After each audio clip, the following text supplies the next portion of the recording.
Hello, podcast listeners.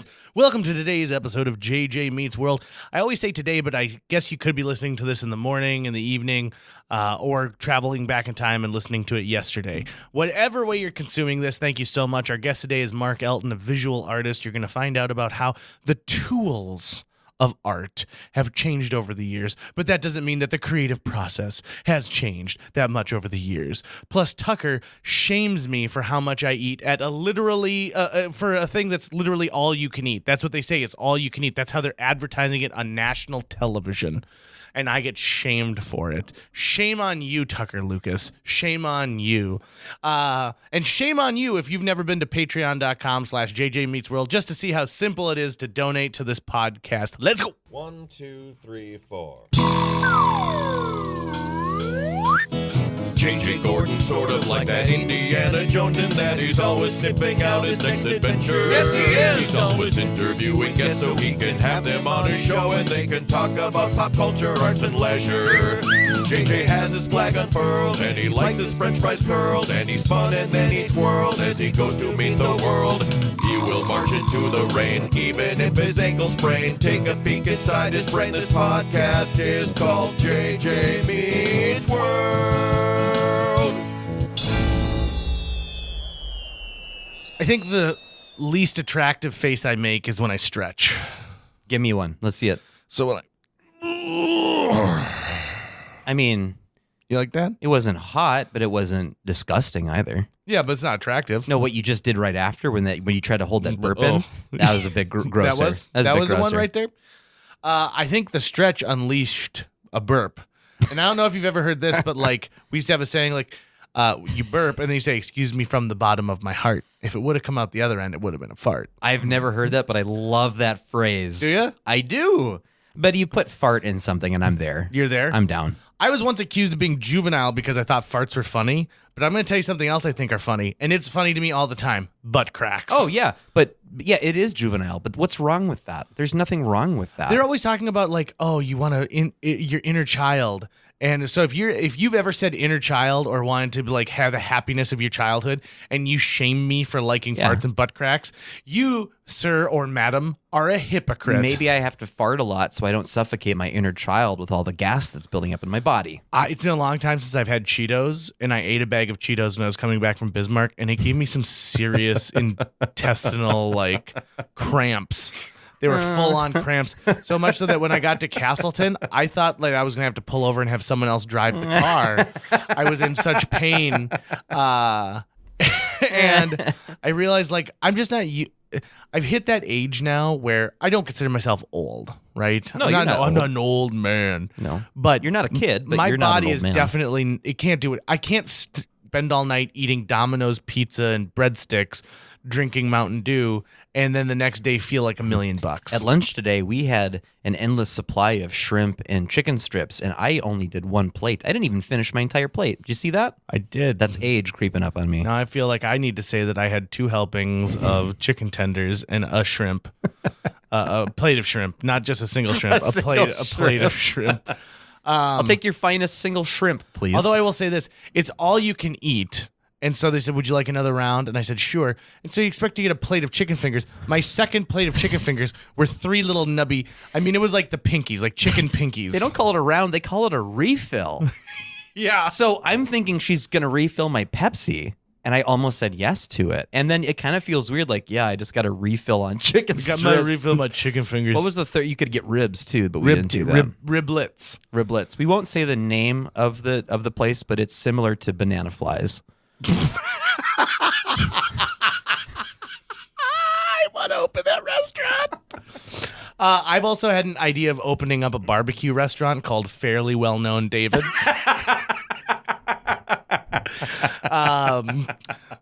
You'll love our ribs, probably. They're pretty good. I don't know. Probably. Today's guest, I assume, enjoys really? ribs or riblets. He probably does. He definitely knows the difference between ribs and riblets. Mark Elton, who is a visual artist in the community. We waxed philosophical for a little bit about our time at the Fargo Theater together, which only slightly overlapped. So slightly that for a minute, I don't think that he thinks that we worked together at the same time. But I was like, I have a picture of you for sure at my going away party where we were working together. Maybe he had just gotten hired, and so his first shift was at your going away party. It might have been. That's very true. It might have been. But you're not a very memorable person, too. It's No. pretty easy to forget you. I've got a very simple face. Most people, I look around like, oh, that's not JJ. That's just a man on the street sweeping. That's just my bank teller lady. That's not JJ. That's my bank teller sweeping up the street over there, who's a female. So It's the end of the day. get into this episode, and Mark's got some interesting stuff, and he also is taking commissions right now. So if you've got an idea for something, Mark would like to hear it and help you create it. And I also start this off by saying I give Mark a nickname that I would really love for listeners to go forward with and continue with this nickname for him. So enjoy this episode, and if you don't, I'm sorry, everybody. Yeah. Sorry that you didn't like it, but in all honesty, you invited me over to your house for a pool party, and then you didn't have any snacks. We didn't make you subscribe to this RSS feed, and we didn't tell you to use iTunes for this. Why do they call it RSS? Isn't that what they call isn't it like the RSS Titanic? USS. No, that's for United States-based ships. I don't know. But isn't it? HMS. It's HMS. RMS. HMS. You sure? HMS? It's It's something. the HMS Pinafore. I know that much. I should I'm know. hardly ever sick at sea. I should know what RSS stands for. I think syndication is in there somehow. As the producer of the show, I should know. I don't. Results. That's Spaghetti. our word. Syndicated. Syndication. Yeah, results spaghetti syndication. Hey, Greg, I noticed that you labeled everything RSS. What does that mean?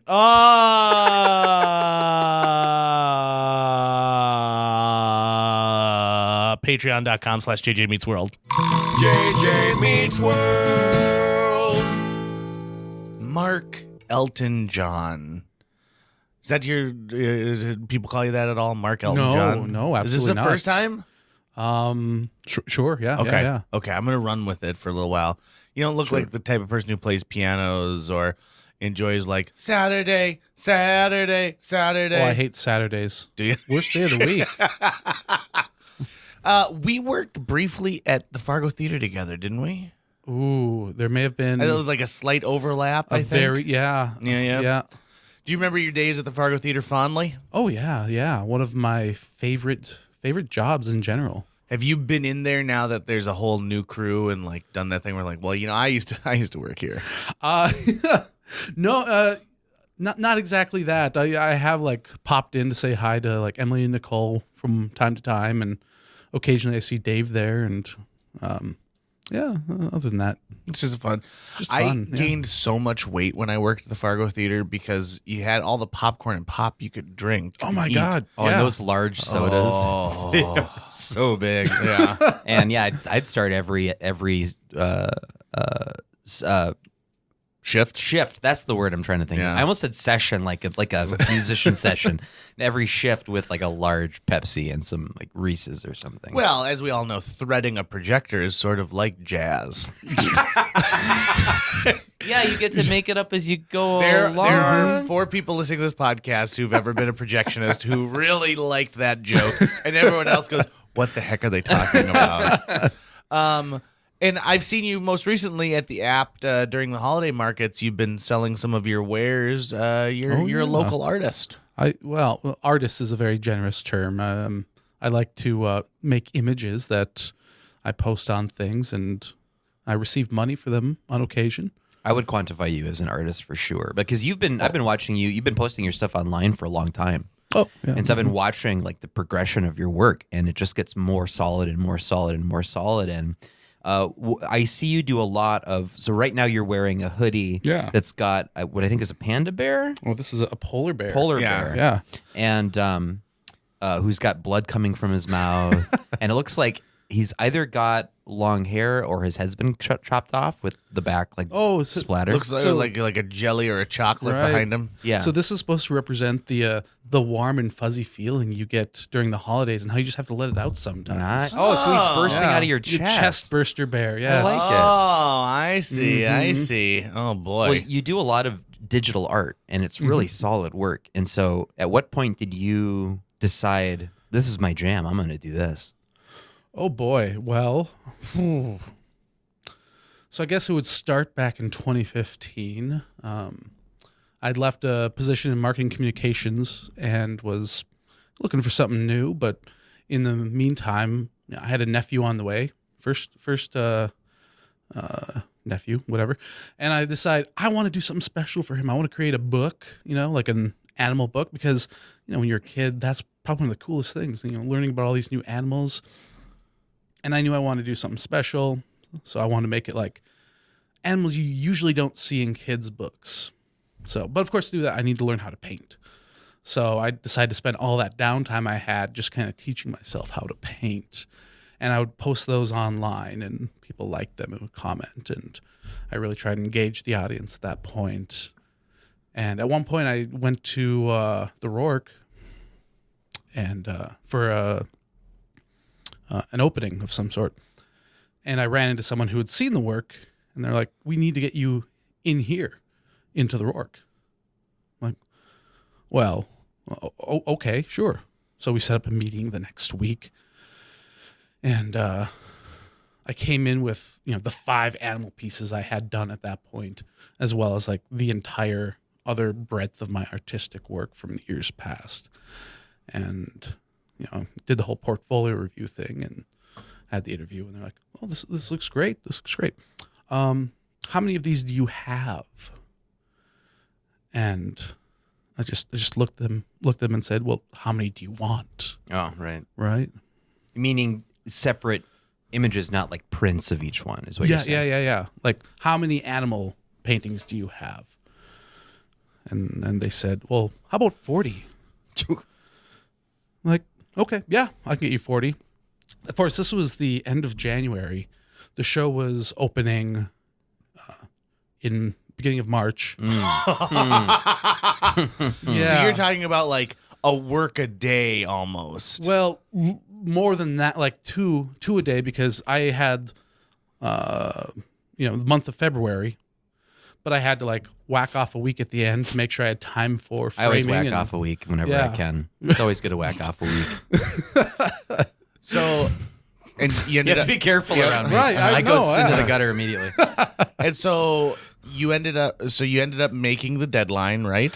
Yeah, by the skin of my teeth. I mean, it was great. It was the greatest learning experience I could have had, because I do well under pressure in those situations. So all of a sudden in that moment, I realized this is a sink or swim moment. I can either rise to the challenge or fail miserably. And I'm like, I got to figure out a way to make this work. So I've designed like this process I have of just kind of really assembly lining the entire show.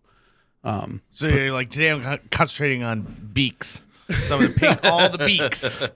Yeah, pretty much. Or, listing out like every piece I'm going to do, and then, focusing on animals with fur, or, animals with feathers, animals with scales, the next week, so that I only really have to learn one new thing every week. I can really get that. So you're learning this and technique while you're also getting ready for a major showing at one of the largest art galleries in the Upper Midwest. Yeah. Yes. Yeah. You understand that that's not how it works for a lot of people, right? It shouldn't be, no. But like every time I've started something like we were talking about being projectionist. I was a projectionist at Century 10 while I was in college. My first day at Century 10 was the opening of Star Wars Episode 3. Oh, yeah. Like, not the first, like the midnight showing when everyone is already lined up around the building 3 times. And yeah, so that was my first day there. I'd never worked at a theater before. I had to like learn on the fly, like, okay, popcorn, do this and add up and just put cash in the drawer. by the end of the week, I was a projectionist. I just like went from projectionist to usher. Or, I'm sorry, a concessionist to usher to projectionist. Same thing at practically every other job I've ever had. It's been, I come in like when they're at their moment of most need and I have no idea what I'm doing, but I realize I got to learn this quick because I want to stick around for a while. Quick timeout. Here's some inside baseball for people who don't know the term. I believe it's interlocking with projectors. So when I went to see Revenge of the Sith, I was invited up to the booth by the projectionist because they were using every screen at Century, but they only had 3 prints of the movie. But what you do is, so movie reels themselves are long, miles and miles long. And so you also have lead celluloid that you can use. So what you do is you put the film into one projector and then you use the lead to lead you to another projector, which leads to another projector. And usually the most that people do is 2 of them. If you're going to have 2 screenings that are starting like within a couple seconds of each other. But at Century, they used 2 prints, one on either side of the building, because you had some screens that were on the left, some that were on the right, and then they interlocked every projector. Now, the thing about this that's a little terrifying is if something goes wrong on projector 1, you're screwed because all the other projectors are doing it. And you have to fire them up all... not at the exact same time because then it's going to be pulling like it's like start. It's like running through something like in an episode of Star Trek, right? You got to time it out just right. Mm-hmm. Watching that take place was one of the most gratifying things I've ever, like when people watch pimple popper videos and they just feel good. Watching a master interlock all of those copies so that at midnight, everyone gets the same experience. And Joe Dante talks about how when they were screening Gremlins for the first time, he'd be watching it in one theater where the gremlin would explode in the microwave, and then he could actually hop out of the theater and go to the one across and then catch it that moment again. So you hear, "Ugh!" and then a beat of a second, then "Ugh!" in another theater. It is such a cool thing. And nowadays, of course, everything's done via hard drive. Oh, yeah. And so were you still there when they converted to the digital prints? I was not at Century. And as I left the Fargo, that's when they would have converted to digital. So it's a little sad because the art of projection is gone. It's kind of like in Ghostbusters when they load the trap into the containment but the only person who really gets to appreciate that is the projectionist themselves, too, right? Like the audience doesn't get to go, wow, this guy's projecting this really well. Right. But I think the thing is other people have been projectionists throughout their lives, right? And so you notice it because the audience will notice when there's when it's done poorly. Sure, sure. And after Fight Club, everyone was looking for the cigarette mark to let you know that you're switching to another reel. And then even for us during our time, I always worked someplace that had a platter system. Mm-hmm. There were other places where you would literally have like three units next to each other, and you'd have to like swap where the lens was open. And so you'd look for that, and then you'd pull the line. So you had projectionists who had to sit and watch a movie over and over. Yes. There are people who watch Bonnie and Clyde 500 times. I'm glad we had that platter system at the Fargo Theater. Mm-hmm. Meaning a platter system is basically, think of like 5 gigantic pizza pans stacked one on top of the other. And they'll have like a fully built film, which comes in 5 or 6 reels that you have to splice together. Yeah. Weighs hundreds of pounds. Yeah, it's huge. Also incredibly flammable. Like you do not want open flame, but it's also very strong. If you had enough of it, you could tow a car with it. But you'd feed it off of one platter into the projector, and then it would feed through the projector and back onto an empty platter and be ready to play right after the movie is done. That in like sort of that take-up platter. So that was how I learned it too, and I would not have wanted to have been, putting in different reels as the movie's going on. That would just be nuts. Did either one of you collect single frames? Yeah. Yeah. I didn't, but I wanted to. You wanted to? Yeah. Yeah. One of my favorite things is in the basement of the Fargo Theater, they had all these old trailers for movies. Yes. And so getting to grab some of those trailers was always one of my... I've got a Honey, I Shrunk the Kids trailer. And then even that... So, not to get on too big of a tangent about filmmaking here, but like... So movies come in... It's a standard 35 millimeter size, unless you've got a 70, which I don't think there's any place left in Fargo that's got a 70, which is a really unfortunate. I remember the day they took that out of the Fargo Theater, and my heart broke a little bit. But that doesn't necessarily mean that like it's the same. Like it's not filling necessarily the full amount of the frame. So that's why when you go to the Fargo Theater, and sometimes the curtains are all the way open, and sometimes they're only part of the way open, it's because that's the aspect ratio that this particular film is in. And so you have to note that on older movies, there's no way to like, if you get a copy of Gremlins on film nowadays, it's so faded that it's hard to see exactly what the masking should be. So you've actually got to build it up, fire it up, and you're watching like, oh, okay, so I've got to bring the curtains to this point. It was just such an awesome time. Do you have? So you must have some single frames, huh? I had one, and I can't remember what it came from because this was so long ago. But it was one of those ones where I held it in my wallet, just kind of as a like, I was a projectionist once. Here's this one frame from a movie that I may or may not have ever seen. But I have since traded wallets and have lost. Oh, bummer. Yeah. I always wanted single frames from old Disney movies. Oh, God, yeah. So, because those are so bright and beautiful and colorful. And so, again, it's just like having when you would get your negatives back from photos. If you were born before 1985, you probably remember what negatives are. If you were born after that, you probably were ready for the digital revolution. But you could hold it up to the light and you could see what what the print was from. And then it had little spokes on the side, and that's how it rolled through the projection unit.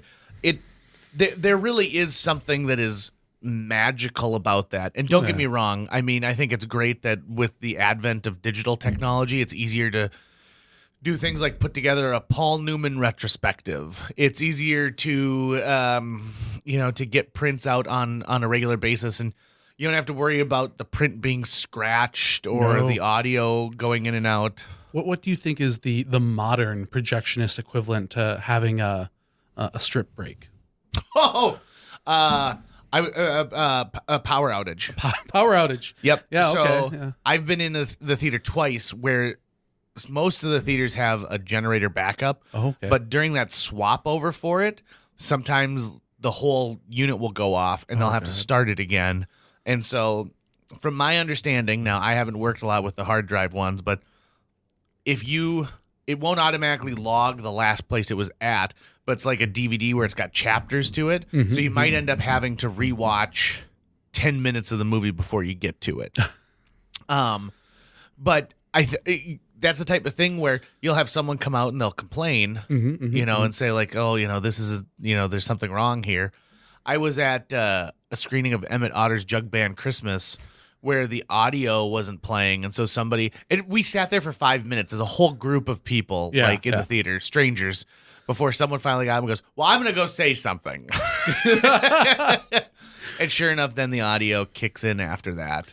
Have you ever been in one of those situations as a projectionist where you see like the cigarette burn happen, or you realize like, oh yeah, the film just fell off the platter, and you run up to help the projectionist because you know exactly. Yeah, I did that too. Yeah, because I know exactly like, I would have been in a horrible situation if I was by myself. So I ran up there, and my buddy was working the projection, so I helped him like unknot everything because oh my god, it was a mess. Well, that's in this. So you get 24 frames per second, and a frame is what? Is it a quarter? Is a quarter of an inch? Is the height on it something like that? Yeah. So if you think about that, for every second you're going through, sorry, 3/4 of an inch. 3/4 of an inch. Yes. Yeah. There you go. So for every second that goes by, you're getting 24 times 3/4 of an inch, and so in the span of 2 minutes, you're talking about 100 yards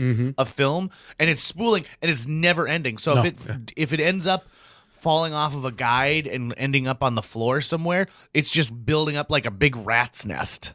It is, and the feeling is awful, and it gets sick to your stomach. Yeah. Another thing that this is gonna become all about what it's like to be a projectionist. Another thing is when we would get something like White Christmas in, which was a classic film. For whatever reason, whether it's laziness or planned, just tomfoolery, sometimes the last person who because you build up a print, you get 5 canisters or 2 canisters, and each canister has several reels, and you put the reels on in the correct order.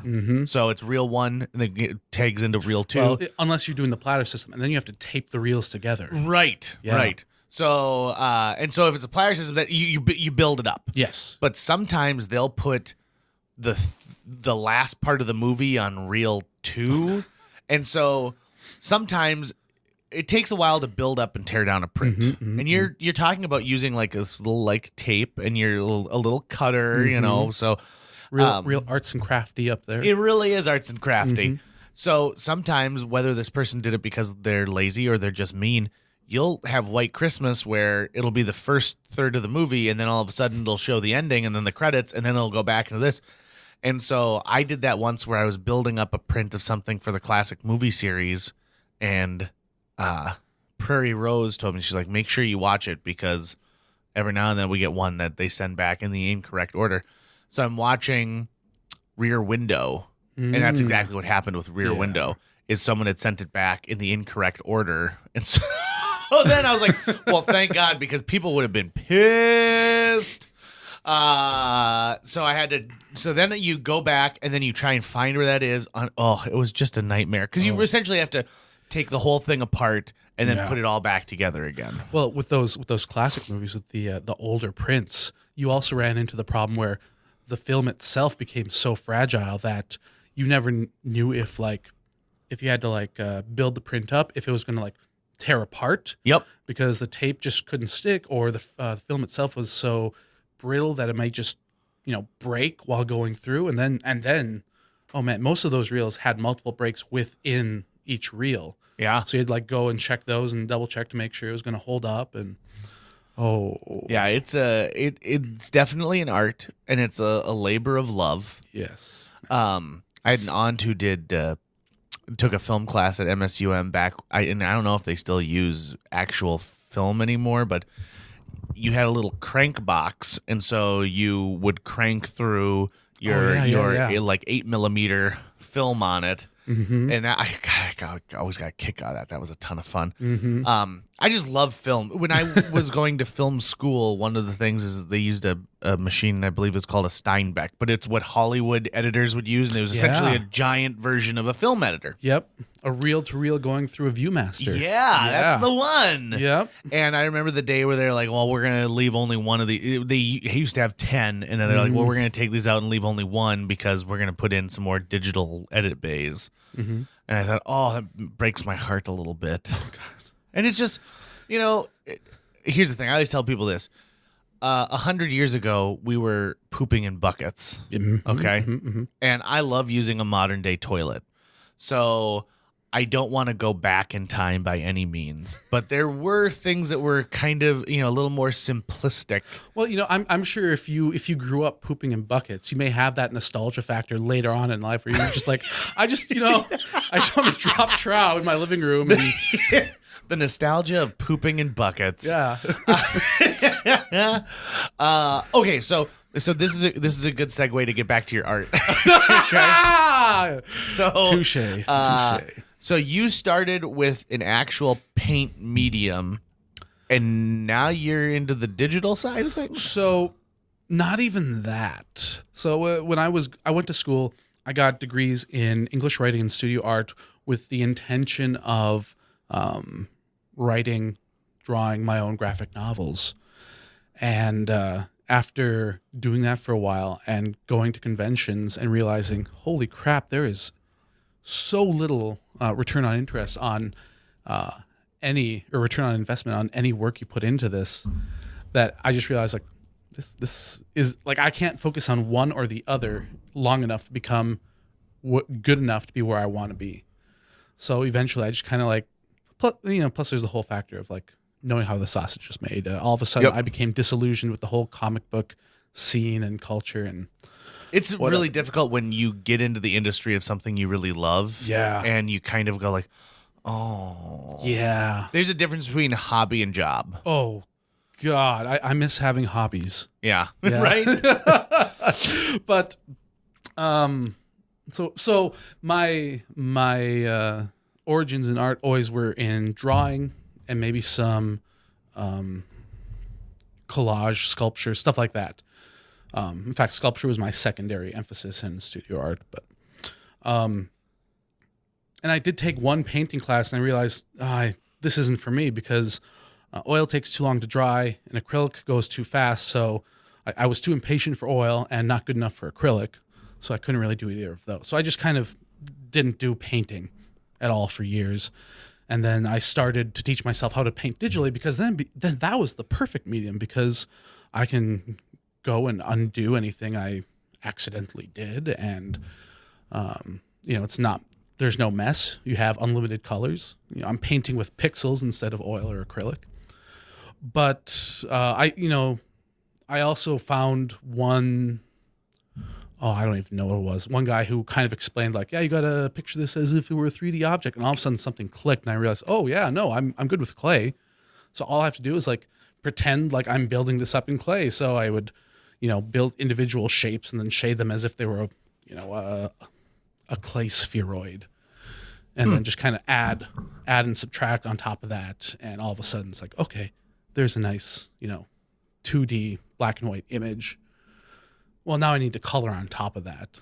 And that's the joy of digital painting, is you can go and use overlay layers or multiply or stuff like that to add the color afterward. What do you feel is people who say, well, you're not really creating this, you're just manipulating things that are already there? Because I'll preface with this, I always think that that's bullshit. Right. Oh, it is. Right away, I had people who would accuse me like, oh, you're not a real painter. And like, immediately my thing is, well, you're right, because I'm not using paint, but I'm doing all of the exact same actions that a painter would do, because I'm using my Cintiq 12WX with a stylus to just draw on a digital canvas, brush stroke after brush stroke. And yeah, there's something like you can't erase on a traditional canvas. Maybe you can like scrape paint off and paint on top of it to clear that out. But so it's just, again, instead of paint, instead of oil, I'm using pixels. But there are also things that are achievable digitally that are just not achievable with paint, like kinds of, or I should say, layers of gradients and types of shading. Like we've seen all sorts of new types of painting styles because the artist is freed up. Like what do these people have against the artist being free to decide what they want to make with what they want to make? Well, it's funny because like even, oh gosh, if you look at the modern day, right? And I speak modern in like the broadest sense, like 1920s onward or whatever. There was a point where, the Industrial Revolution, screw that. The advent of like industrial paint, right? You'd have a machine that would mix all the chemicals together and you get like each individual color. Well, at that time, there was a point where, traditional artists were like, oh, you're not a real painter. You're just going to the store and buying your colors. You're not mixing them together in an eggshell with charcoal and oil and egg white or whatever it is. And it's like, well, that's bullshit. I mean, they're just saving time that they would have to be using to make the paint and using that time actually making the painting. Right. It's like when someone says you're only a filmmaker if you're shooting on celluloid. Oh, and it's like you don't know what filmmaking actually is. Yeah. It's like, oh, you're not a carpenter unless you use this type of saw. It has nothing to do with the tool you're using. What type of saw would that be? Circular. No, you're so close. Reciprocating saw. Yeah. Or circular saw. But it's the art form is not the material itself. No, it's the artist expression. The fact of the matter is like any artist uses tools. Yes. And the tools vary, and tools evolve the same way art evolves. Mm-hmm. You're telling me that if Picasso found out that he didn't have to mix all of his own paint, he would be like, well, then I'm not really into my blue period then. If I'm not mixing all the paints together. Shakespeare be probably all about blogs, you know? But you know who would have loved digital technology is Beethoven. Oh, yeah. You know, like they say Beethoven used to like lose entire chunks because he'd be erasing so hard on the paper. And so it's like, well, yeah, if you could go back and figure stuff out. I mean, I find it hard to believe that we would be inventing these tools if an artist at some point invention is the mother of necessity, right? Does anyone go to a writer and say, you're not really a writer unless you're writing your book by hand? So it really comes down to the whole gatekeeper argument. You know, you have these people that work to get where they are, and all of a sudden someone else is able to come in through another door and like, oh, no, you can't do that because you're taking away everything that I've built up. But I mean, that's you can't pay gatekeepers any mind. No. I mean, they're literally they exist. They can go to hell. Oh yeah. They can go straight to hell, gatekeepers. And I think that there's some people who've gotten to a point of where they've achieved something in life, and it was hard for them, and they probably had to give up a lot, then jealousy sets in. Yeah. Because you see someone who's able to do it with a greater ease. Or somebody who, because you work so hard. I think of it again, going back to movies, but like the story in the movie The Artist, the Best Picture winner, The Artist, about somebody who was the top star in the silent film era, not being able to make that transition to sound, to talkies. Yeah. I think that's true of any like art form or medium. Even like take something like banking. Right? You might have somebody who ran a bank for 50 years and they know everything there is to know about banking. And then all of a sudden someone comes in and says, well, we need to get into mobile banking. And he's like, well, no. We want customers to come in so we can, talk to them and get to know them. And then they trust us more. And you're like, no. People want to deposit checks via a mobile app and they actually don't want to go into the bank anymore. Well, then how are we supposed to let them know our APR rates are so low? Well, we do it through this digital platform. And so it's not that either individual is better than the other, but it's the evolution of things. Yes, it's just how the world goes. Do you think when a gatekeeper goes to hell, Satan's like, no, you go through that, you go right over here. This is where you come in to go to hell. No, I think a gatekeeper, the hell for that gatekeeper is to run a gate, a very specific gate that's things like, oh, here comes your mom. Now it's like, well, do you send your mom down to the fiery pits or do you send your mom to the delimbing area?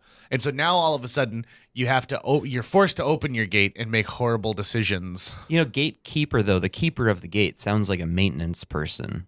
Like, yeah, I just make sure the gate's clean and that it's oiled and that it works, but not necessarily the soldier or the guard that stops. No, it's more of like the middle management role. It's the position that it's unnecessary because all they're doing is sitting up there and like watching. Right. I would say 90% of the time the actual gatekeepers are just kind of sitting back, read a novel. I mean, that's what that guy waiting for someone to show the Wizard up. of Oz guy. That's what he's probably doing when they're trying to get into the Oz Stop castle. bothering me. I would love to be the gatekeeper, and here's why. I like to be the first person to know about news. And so if you're the gatekeeper, you're like, oh, the princess is here. You're the first person to know. Now, would a bridge keeper, like say in Monty Python and the Holy Grail, would that kind of qualify as a kind of gatekeeper? Because he's saying you can only cross if you appease my... game. So here's the thing. Here's what I have to say. The bridge keeper considers the bridge to be his. Okay, his property. The gatekeeper does not consider what's behind the gate to be his. He's just in control of who can get to that next level. Okay. By the bridge keeper, you mean the toll booth operator, right? Sure. Yeah. Oh, yeah. Absolutely. No, you can pay off the toll booth. That's true. Yeah. That's true. Well, that's what they're saying. They're like, you have to do this to come through. Also, you have to solve my riddle if you want to cross my bridge. I would like to know what was so great that was on the other side of the bridge that the billy goats were like, we're going to fucking confuse this troll. Do you guys remember that story? Oh, yeah. There's 3 brother billy goats, and then the little one goes and goes, "Oh, you can eat me, but my brother, trust me, all he eats is Fritos. He's going to be very salty and delicious." It's the Mandy goats are on the other side. Oh, Is that what it is? Yeah. Mm-hmm. All right, Google that, folks, Yeah. if you don't know what we're talking about. If you didn't, if you didn't hear the entire fairy tale, you're not a true fairy tale aficionado. See, now Jurassic Park had a fantastic gate, but I don't know who was keeping that one. It wasn't. It was automated. Hence Okay. the problem of Jurassic Park. There was no gatekeeper. They needed more gatekeeping in Jurassic Park. Yeah. Wasn't it repurposed from Kong Island? Was Yeah. it? From Skull? That's what that's what they were like. Going for. Because they may even make a joke like, "Well, they got behind there, King Kong." Yeah. Yeah, that's right. Yeah, that's Thanks, right. Jeff Goldblum. Chaos. National treasure. Isn't it weird how like Jeff Goldblum is really having a moment right now where everyone is super obsessed with him? I don't know if it's weird. I think because he seems to jump back in from time to time. I mean, remember when he was like the spokesman for Mac computers, and stuff. But I think he is just so universally usable. Like you can put him in anything, and his type of humor and what he likes to do really jives, I think, with our generation right now because it's silly. You watch Thor Ragnarok and you watch the bloopers. There's just tons of deleted stuff of him just improvising and having fun and being silly. Well, he also has this incredible charisma in whatever he does. You know, whether it's a screen performance, television interview, an advertisement for some real estate website. You know, he just brings this where you're sitting there and you're just enamored by this human question mark. Might not be. Mattel is making a sexy Jeff Goldblum figure right now, which is and I wonder if Steven Spielberg made a point of this, like in Jurassic Park. He's like, okay, so we're going to have you here and we're going to have you open your shirt so that we can see, your chest. And he's like, well, my leg, like we just need to bandage my leg. That's all that the T-Rex got. And he's like, no. Chest, whole chest. One of the best. Someone get some baby oil over here. One of the best animated GIFs out there is someone took Dr. Grant when he's on the Triceratops and it's breathing, and they put him on Malcolm in that moment as Malcolm is breathing. It's pretty sweet. That's amazing. Google that one. So my favorite, I should think is Malcolm. No, my favorite Character? Child. What's the actor we Cousin. were just talking about? Jeff Goldblum. Jeff Goldblum. I could think it was Malcolm. And I want to be my favorite Malcolm X. My favorite Jeff Goldblum moment in a movie is in a movie that I did not care for the first time I saw it, The Life Aquatic, with Bill Murray. It's a Wes Anderson movie, and it's when they go to the island that all the pirates are on, and they burst into the room where the pirates are playing like a poker game. And he's tied up in a chair, and you can tell he's been beaten, and he's wearing an I'm a Pepper, Dr. Pepper shirt. And he's like, Steve, are you here to rescue me? It's just top-notch stuff. Just top-notch stuff. The first Jurassic Park was such a good movie. Oh, yeah. And it holds up to today. Oh, absolutely. I will watch that movie, and I don't even care that the computer screens are using are 4 feet thick. I don't care that they're like. In fact, okay. So here's the thing. Have you guys seen the latest Jurassic World: Fallen Kingdom? No. You mean dinosaurs in a haunted house? That's the one. No, I have not seen that one. So no spoilers here, but they go back to the island that they've abandoned to save the dinosaurs because the volcanic eruption's going off. Uh-oh. But then obviously they're misled on the reason to go there. And at one point they get locked in one of the facilities and there's lava coming down and a dinosaur attacking them at the same time. Really intense stuff. Some high stakes. This book nerd that they brought with them, or a computer nerd that they brought with them, sits down in front of a computer and they're like, can you get the doors open? He's like, I don't know. And there was a moment there for a perfect fucking line that they did not take.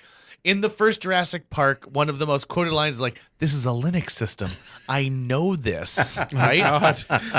In Jurassic World Fallen Kingdom, he should have been like, can you open it? He's like, this is a Linux system. I don't know this. Why not? Oh, the crowd would have erupted. Of course, in that Linux system, she then like flies through a 3D. Oh, yeah, the weird 3D. Oh, I found this file, this cube.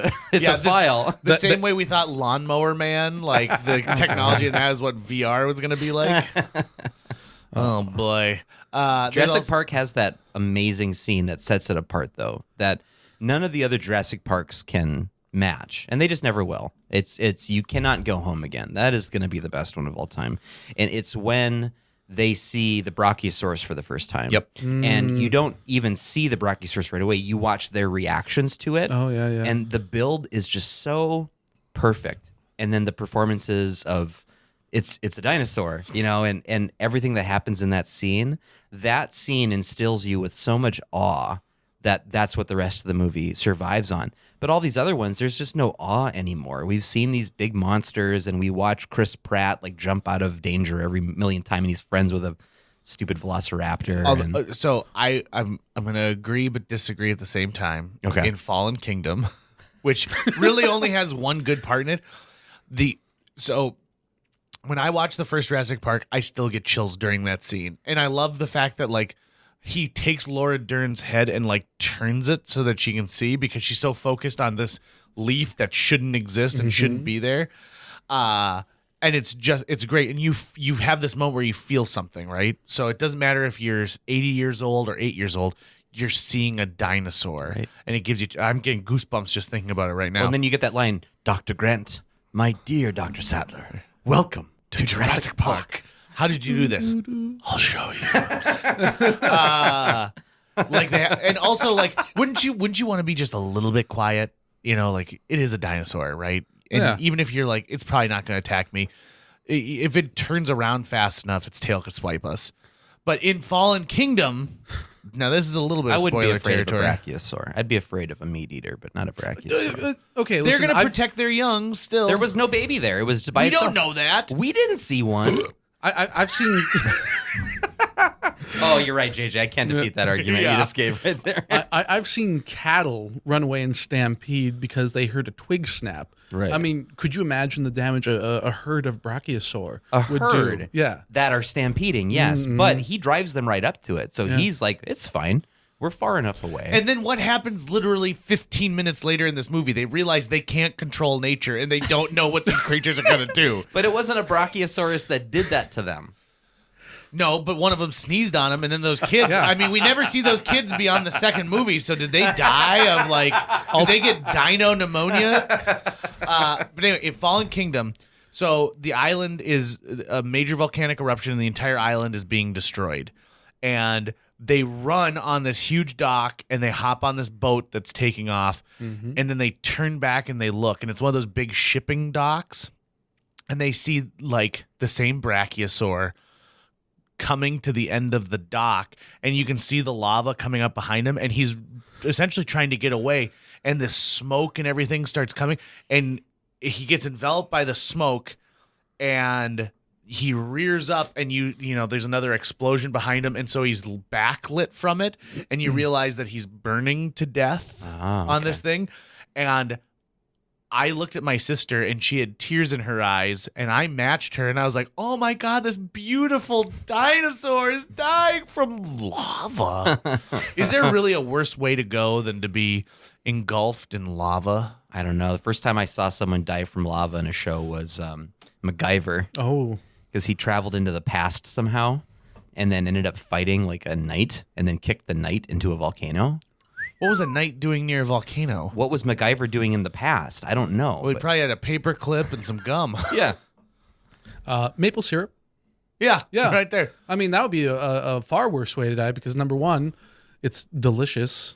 Yeah. So you think, like, maybe I can eat my way out. Number two, it's embarrassing. You're not going to feel...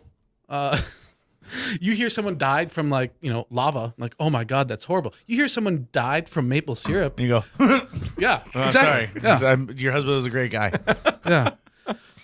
If you were... Okay, so let's talk about this. If you're going to die, How do you want to go out? If I'm going to die. If you're going to die. I'm with Mark on this, actually. Yeah. Oh, yeah? Ooh. I would say... It can be any method. Any method? Or like device. Like, for example, in the movie Strange Brew, they talk about how it'd be great to die drowning in beer. Oh, I was going to say, I'd want to die saving humanity. Yeah. Right? Like. Oh, okay. Yeah. Doing something heroic. So you're going to sacrifice yourself? Sure. Very Christ-like. I would want to do something like Pompeii, where I die, but then like my body is preserved. So later on, I'll be in museums, and they'll be like, and this is someone who obviously didn't go to the gym enough. But like, I want people to be, like checking me out hundreds of thousands of years from now. My plan is to upload my consciousness into a computer, put it on a ship, and then like explore the galaxy. Oh, I thought you meant like a boat. No, like a spaceship. Okay, a spaceship. You gotta be specific. Yeah. So like, and then because of the long distances, I could make a program where I'm just asleep during it. So 1,000 years pass as I try to get somewhere, and then it wakes me up, and I'm there. What if you had to be your consciousness had to be awake, and because of the way that the ship is programmed, you're watching the first 15 minutes of every episode of The Facts of Life. You never get to see how the episode ends, but every episode of The Facts of Life, which ran for like 6 seasons. Meaning it's on a constant loop in the ship. Yeah. So for 1,000 years, I have to watch it. The first 15 minutes of the episode, though. So you don't know how Tootie gets herself out of this situation. Right. I think I would still go with it because it's better than what I assume the alternative is, which is oblivion. What about this? Your consciousness is always conscious. Right. But you can only, interact with everything else when someone decides to flip a switch.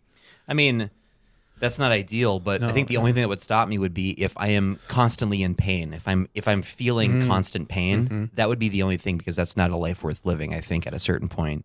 But I think when you are, if what you are in here is just a network of information processes that have continued, and you can somehow continue that and make yourself non-physical, then I think you can actually. I wouldn't necessarily even need to go out into the cosmos. I could go inside of a computer and live like all sorts of lifetimes in that thing too. So your dream life is to be the cookie from Black Mirror White Christmas. So I actually haven't seen any Black Mirror, so I can't confirm or deny. But my dream is to continue my experience for as long as I possibly can. Okay. Because my assumption is that beyond that is oblivion. You've really got a case of FOMO. Fear of missing out. That's like the biggest case of FOMO you could have. What's going to happen in 5,000 years? I don't want to miss that. That would be awesome. Whereas I'm 100% egotistical of like, I just want people to like look at me and remember me in years. And then Mark goes, I'd like to help humanity. I don't care if I'm there or if I'm remembered. And I choose to not die. We've really answered this question well. Oh, goodness. Yeah. Mark, tell me something else that you're into. Oh, something. I am also a puzzle master. Really? Yes. So define what a puzzle master is. So I conceive, design, and construct puzzles. Yeah. For fun and for profit. So are you talking about like puzzles like jigsaw puzzles, or are you talking about puzzles like how do you get this ring from the red ball to the green ball? All of the above. Ooh. My expertise are meta puzzles, where you have to solve multiple puzzles in order to solve one bigger puzzle that's connected to all of the previous puzzles. Holy crap. So like those escape rooms, you're big into that then. You got it. Got it. Oh, I like that. Mm-hmm. Do you have a favorite MacGuffin that you like to use in some of your puzzles? Ooh. I'm a big fool for cryptography and, in encrypting text. Right. But also I realize that if you're in a timed setting, decrypting text is one of the most tedious things you could do. So I try not to fall back on it too often. Have you ever read The Cryptonomicon by Neil Stephenson? Yes. Good book. Yeah. Awesome book. So I thought to myself, if I was kidnapped and I needed to find a way to signal somebody that I was kidnapped, what I'd do is hopefully my kidnappers would allow me to be like in a room somewhere, right? And they'd have some kind of an interaction with me, whether it's feeding me or whatever. I'd say like, hey, listen, could I please get like we play Scrabble. Like, could you come in here at least like once a week and play Scrabble? And I would take individual tiles that would allow me to spell help me and then figure out a way to put those out in the world, whether I, throw all of them out the window or something like that. So what you're saying is in 6 different states, someone finds a random Scrabble tile somewhere, and you're just hoping the fates collide in such a way that those 6 people wind up in the same room. Like, oh, guess what I found once? Oh, so did I. And then they put them all together and... Yeah. Okay. It's also the base of a movie I'm writing right now called Help Me, but it's all in Scrabble tiles. Okay. And then here's the thing. It would probably be like HELP and then a blank tile and an E. So people have to put that together. I was hoping you were going to say a W because you ran out of M's. So you're just hoping. Help we. Help we. We help, obviously. Message just gets totally deconstructed. That's fun. Mark Elton, you've been our guest today. If people want to go out there and find your works, do you have showings coming up? Do you have a website? Where are people going to find you? www.bibliotrek.com. That's BIBLIOTREK.com. So like bibliography and then Trek, like as in Star Trek. As in Star Trek, yeah. Bibliotrek.com. And do you ever do custom like commissions? Like, can people get a hold of you and say, like, I've got this idea, could you please make it a reality? All the time. I do pet portraits, I do family portraits, I do custom superhero mashups for people who are like, I want to see what it would look like if Captain America were the Hulk. Oh my God, that sounds amazing. So, and do you have a Facebook or social media presence? Oh Lord, yes. Instagram at Mr_E_1984. Twitter at I think it's Mark Eric Elton. Facebook at Mark Elton Artist. Basically, just go to bibliotrek.com. Go to bibliotrek.com and click on all the links because I did not have enough foresight to reserve all those individual names so I can have one big cohesive social media presence. That's all right. Our website is jjmeetsworld.com, but all of our our presence like on Instagram is Costco fan 46. So it's pretty hard. It's not really. Yeah. I was trying to help on Twitter. Yeah. I want that to be the episode title so bad, but Tucker's the one who gets to pick them. He's the one who gets to pick them. Mark, thank you so much for being a guest, and we'll have you back on soon, and we'll share some of your work on our Facebook page as well, so people can find it there. Yeah, great. Thank you, JJ. I hope you have a wonderful weekend. I will. Thank you. I'm going to eat some Fritos. Oh, wonderful. That's going to wrap it up for today's show. If you enjoyed this episode of JJ Meets World and would like to help us continue to produce 2 new episodes every week, you can donate to our Patreon. Check out patreon.com/JJMeetsWorld and donate today. Even as little as $1 a month can go a long way. Visit our website at www.jjmeetsworld.com or hit up our social media. We're on Twitter, Facebook, Instagram, all the sites the kids are using these days. If you'd like to stay up to date on new episodes of JJ Meets World, you can find us on iTunes, Google Play, Spotify, Stitcher, iHeartRadio, YouTube, or wherever you consume the podcast that you love. JJ Meets World is produced every week by Tucker Lucas. You can find out more about Tucker's work by checking out www.moonbasemaria.com. If you want to get in touch with your host with the most, go to linebenders.com, and you can find direct contact info for JJ. I had 4 refills of chicken tenders. I lied. They smell like fried food.